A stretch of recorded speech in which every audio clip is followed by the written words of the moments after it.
saya, perwakilan dari kelompok 3, akan mempresentasikan proposal studi kelayakan bisnis dari perusahaan CV Healthy Breed. Yang pertama, saya akan menjelaskan bab 1 ringkasan atau latar belakang perusahaan. Uraian singkat usaha. Roti merupakan salah satu menu makanan yang cukup digemari oleh masyarakat, mulai dari roti tawar, roti manis dengan berbagai varian rasa, dan juga roti kering. Roti tawar banyak digemari oleh masyarakat, walaupun rasanya tawar dan tampilannya cenderung monoton. Melihat peluang tersebut, mendorong munculnya inovasi roti tawar yang dikombinasikan dengan sayuran, yaitu roti bayam atau veggie bread. Roti bayam adalah roti tawar yang dikomposisi bahannya dicampur dengan sayuran, yaitu bayam. Meskipun berbahan dasar sayuran, tetapi rasa dari sayurannya itu sendiri dimodifikasi sehingga cocok untuk orang yang tidak menyukai sayuran. Selanjutnya, profil perusahaan. Nama produk, veggie bread, profil, CV Healthy Bread, pendiri yaitu Alora Rizky Amalia dan Rizky Ria Utami. Alamat ada di Desa Tanjung Raya, Indralaya, Sumatera Selatan. Target pasar yaitu anak-anak sampai dewasa. Positioning, awali harimu dengan menu yang praktis dan sehat. Placement, saat waktu breakfast dan lunch. Selanjutnya, ada jenis investasi, proyek baru, atau perluasan. Pada produk yang kami lakukan adalah produk baru mengenai pabrik roti yang dikombinasikan dengan sayur bayam sebagai bahan tambahannya. Roti bayam merupakan salah satu inovasi dari roti tawar yang dimodifikasi dengan pemberian bayam atau sayuran lainnya sebagai pemberi rasa. Selain itu, bayam yang digunakan sebagai bahan tambahan memiliki kandungan gizi, terutama zat besi yang lebih tinggi, sehingga energi yang dihasilkan lebih tinggi dari roti pada umumnya. Kesan sehat dan praktis merupakan ketampilan yang ingin ditunjukkan dalam roti bayam ini. Selanjutnya ada produk yang dihasilkan. Produk yang dihasilkan berupa 6 hasil inovasi produk berbasis sayuran, yaitu roti bayam, puding jagung, nasi bawang, bakso kuah sayur, mie cabe, dan nugget terong. Namun pada proyek ini hanya dihasilkan roti bayam.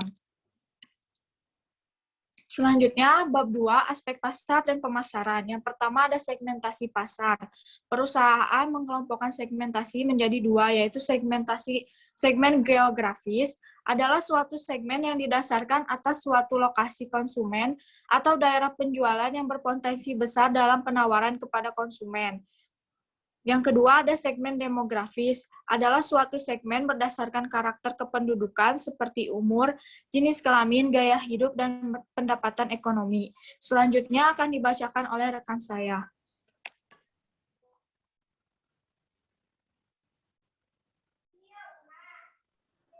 Nah, kemudian jumlah permintaan produk. Pada produk yang kami lakukan, merupakan produk baru mengenai pabrik roti yang dikombinasikan dengan sayur bayam. Sebagai bahan tambahannya, roti bayam merupakan salah satu inovasi dari roti tawar yang dimodifikasi dengan pemberian bayam atau sayuran lain sebagai pemberi rasa. Selain itu, bayam yang digunakan sebagai tambahan memiliki kandungan gizi, terutama zat besi, yang lebih tinggi, sehingga energi yang dihasilkan lebih tinggi dari roti pada umumnya. Kesan sehat dan praktis merupakan tampilan yang ingin ditunjukkan oleh roti bayam ini. Next. Nah, di sini ada kelebihan, kekurangan, dan pesaing. Kelebihannya memiliki inovasi rasa baru yang yaitu sayuran yang memiliki kandungan gizi lebih baik. Kekurangannya merupakan produk yang kurang dikenal di kalangan masyarakat. Begitupun pesaingnya, perusahaan yang sudah memiliki nama besar dan kepercayaan dari konsumen. Next. Kemudian ada bauran pemasaran. Yang ke satu itu ada produk roti tawar dengan tambahan bahan berupa sayuran, yaitu sayur bayam yang tinggi akan zat besi yang baik bagi tubuh. Kemudian ada promotion. Promotion itu produk veggie bread akan dipromosikan melalui event-event pangan yang digelar di wilayah Sumatera Selatan. Kemudian ada price, harga yang ditawarkan cukup bersaing, yaitu 9.000 untuk roti tawar isi 12 slice. Yang keempat ada place, tempat. Lokasi penjualan yang dipilih adalah Kabupaten Organ, Lir, Sumatera Selatan. Next.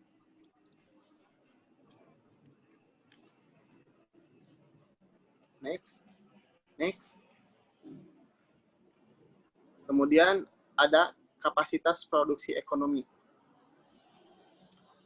Kapasitas produksi merupakan jumlah produksi yang seharusnya diproduksi untuk mencapai keuntungan yang optimal. Berdasarkan survei, permintaan roti di Jawa Barat per tahunnya adalah 904.000. Namun, telah dipenuhi oleh PT Sari Roti sebesar 600.000 produk per tahun. Sebagai perusahaan baru, Veggie Group langsung memanfaatkan peluang yang ada dengan memenuhi 70% dari peluang yang ada, atau sekitar 600 produk per harinya, atau 216.000 produk per tahun. Bahan baku merupakan bahan dasar yang digunakan dalam memproduksi roti bayam. Jumlah bahan baku yang dibutuhkan untuk memenuhi 1.000 roti dalam satu hari, yaitu 30.000 gram tepung, 400 gram ragi instan, 2.000 gram gula pasir, 22.458 ml air, 750 gram garam, 200 butir telur, 2.500 gram susu bubuk, dan 1.000 gram ekstra bayam.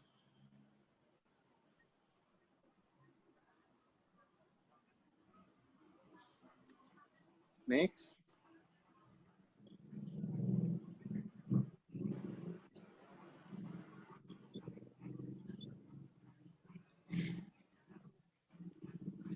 Selanjutnya, ada perencanaan produksi tahunan selama umur ekonomis. Menurut Badan Pusat Statistik, jumlah penduduk di Kabupaten Ogan Ilir pada tahun 2016 adalah sekitar 414.504 jiwa. Banyaknya jumlah penduduk di Kabupaten Ogan Ilir diasumsikan sebagai pangsa pasar produk bakery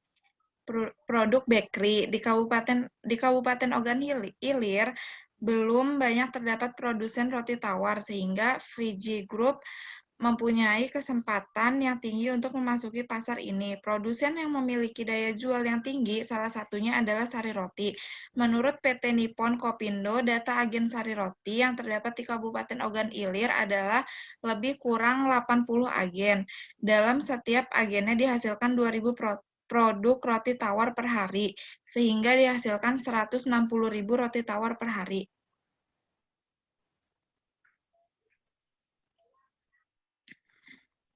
Kemudian ada teknologi yang dipilih.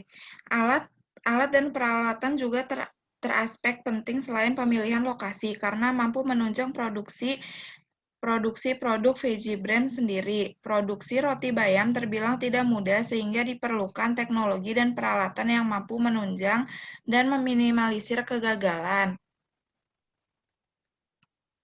dari pengolahannya. Hal ini membuat pemilihan jenis teknologi dan peralatan harus memiliki kriteria tertentu yang meliputi ketepatan jenis teknologi yang dipilih dengan bahan mentah yang digunakan dan kesesuaian teknologi dan peralatan dengan SDM.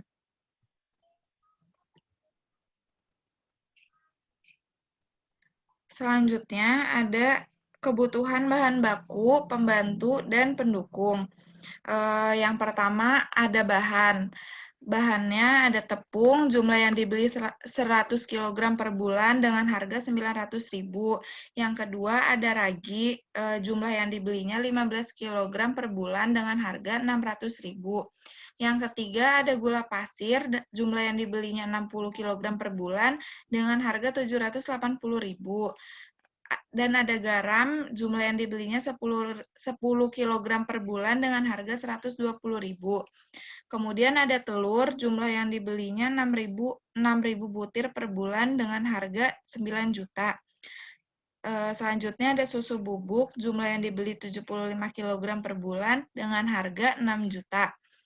Selanjutnya ada bayam, jumlah yang dibeli 30 kg per bulan dengan harga 390.000. Total keseluruhan per bulannya adalah 17.790.000. Selanjutnya akan dibacakan oleh rekan saya.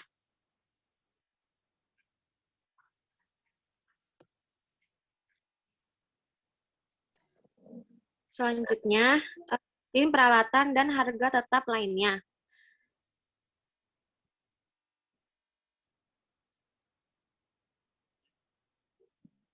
Kebutuhan peralatan kantor. Total harga yang dikeluarkan sebesar 2.360.000. Kebutuhan peralatan display. Total harga yang dikeluarkan sebesar 4.175.000. Peralatan pembantu produksi sebesar 7.754.000. Peralatan sanitasi dan kebersihan, total harga yang dikeluarkan sebesar 252.000. Total keseluruhan sebesar 7.541.000. Selanjutnya ada kebutuhan tenaga kerja langsung. Posisi manajer umum, pendidikan sarjana manajemen, jumlah 1, spesifikasi memiliki skill yang baik, kemampuan komunikasi, bertanggung jawab. Posisi manajer pemasaran, pendidikan sarjana komunikasi, jumlah 1, spesifikasi sabar, tidak buta teknologi, berpenampilan menarik, ulet. Posisi manajer produksi, pendidikan sarjana teknologi, pangan, gizi, jumlah 1, spesifikasi kreatif, inovatif, disiplin, terampil, sabar, dan ulet. Posisi manajer keuangan, pendidikan sarjana ekonomi, manajemen, jumlah 1, spesifikasi pandai mengatur waktu, menguasai Excel, sistematis. Posisi supervisor, pendidikan ahli media, jumlah 1, spesifikasi, disiplin, bertanggung jawab, berani mengambil resiko.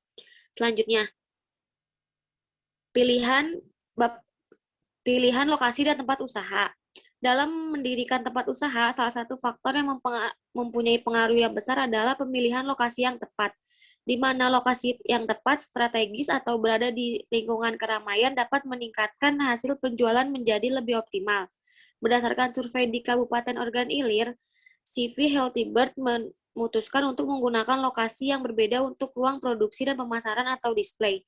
Hal ini dilakukan dengan alasan biaya, karena untuk perusahaan yang terbilang baru merintis, hal ini juga sering dilakukan untuk mengatur keuangan dengan baik.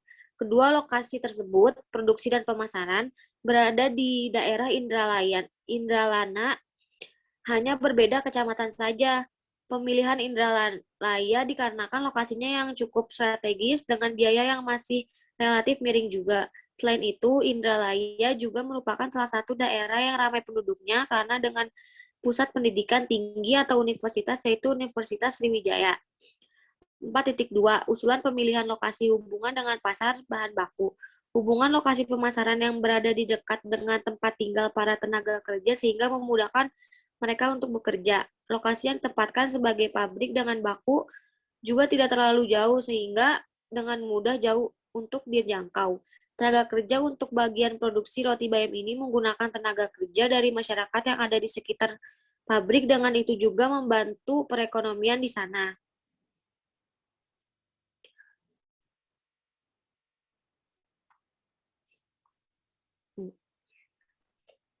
Kebutuhan tenaga kerja. Manajemen dan sumber daya manusia adalah salah satu faktor esensial yang harus diperhatikan dalam mendirikan sebuah industri. Suatu industri atau perusahaan yang sukses berarti telah mampu mengatur segala aspek yang baik, jumlah dan kualifikasi tenaga kerja langsung dan tidak langsung, dan jadwal rekrutmen. Dalam membuat produk ini dibutuhkan beberapa jumlah dan kualifikasi sumber daya manusia, salah satu atribut yang timbul jika ada suatu organisasi. Begitupun dengan VJ Group, yaitu sebuah industri yang berada di bawah satu pimpinan atau kepala usaha. Suatu struktur organisasi yang jelas mampu membuat para pekerja mengetahui dengan jelas letak keberadaannya. Selain itu, pimpinan atau manajer umum dapat mengetahui pekerja yang bertanggung jawab setiap divisinya atau disebut dengan manajer. Untuk slide selanjutnya akan dijelaskan oleh teman saya.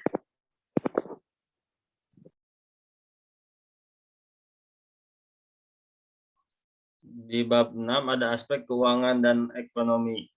Modal adalah sejumlah dana yang dibutuhkan sebelum dan sesudah masa pembangunan untuk memulai berproduksi. Dalam menetapkan modal, CV Healthy Bird menetapkan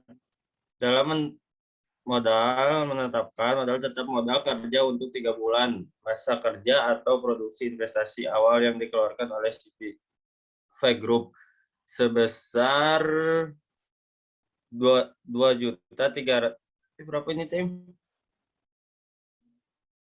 215.500 yang diperoleh dari perjumlahan modal tetap dan modal kerjanya. Di sini ada tabel-tabelnya. Rekan-rekan bisa melihat tabel yang ada di sini. Next.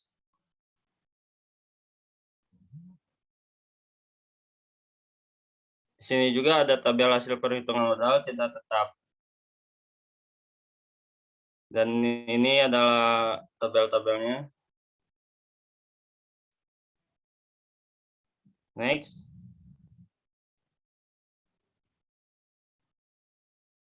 Analisis kelayakan finansial merupakan puncak dari analisis kelayakan CV Harvard. Di dalamnya dapat diketahui layak atau tidaknya bisnis Harvard. Analisis kelayakan finansial yang digunakan antara lain break-even point, payback period, NPF, IRR, dan analisis sensitif. Di sini ada tabelnya juga. Ada kategori, BEP atau per hari, BEP tahunan, PBB, NP, dan lain-lain. Next. Dari semuanya disimpulkan bahwa tujuan dari studi aspek ini adalah untuk meyakini apakah secara teknis dan pilihan teknologi rencana bisnis dapat dilaksanakan secara layak atau tidak layak, baik pada saat pembangunan proyek ini ataupun pada saat operasional secara rutin. Beberapa hal utama dalam analisis lokasi, di mana tempat pengolahan pabrik dan pemasaran dapat dilihat dari dua segi. Skala operasi atau lias, jumlah produk yang seharusnya diproduksi untuk mencapai keuntungan optimal. Selain evaluasi teknik, ditentukan kapasitas produksi ekonomi yang paling ideal. Proses produksi dan tata letak pabrik yang dipilih jenis dan jumlah bahan baku serta pembantunya pada tingkat produksi yang direncanakan secara bagaimana cara mendapatkan dan sumbernya. Dan juga dengan adanya pabrik ini membantu meningkatkan perekonomian masyarakat sekitar. Kelemahan yang timbul salah satunya produk ini belum terlalu banyak ya orang mengetahui. Maka dengan itu cara mengatasinya yang paling tepat adalah dengan diadakannya berbagai macam promosi, baik promosi secara langsung atau bisa juga melalui teknologi. Di sarannya produksi ini sudah mulai besar dan layak untuk dilanjutkan karena produksi ini berjalan dengan cukup baik, dapat dilihat dengan terusnya bertambah karyawan dan juga produksi yang dihasilkan. Maka untuk ke tahap selanjutnya sebaiknya dilakukan penjualan yang lebih meluas, tidak hanya di sekitaran Kabupaten Ogan Lilir, namun juga bisa memasarkan produknya ini keluar, di mana produk ini masih sangat jarang, tapi ini merupakan daya tarik yang sangat bagus untuk masyarakat penggemar roti tawar bayam. Untuk pemasaran selanjutnya bisa dibuat dengan berbagai macam olahan lainnya, tetapi dengan bahan utama yang sama, yaitu tetap menggunakan bayam.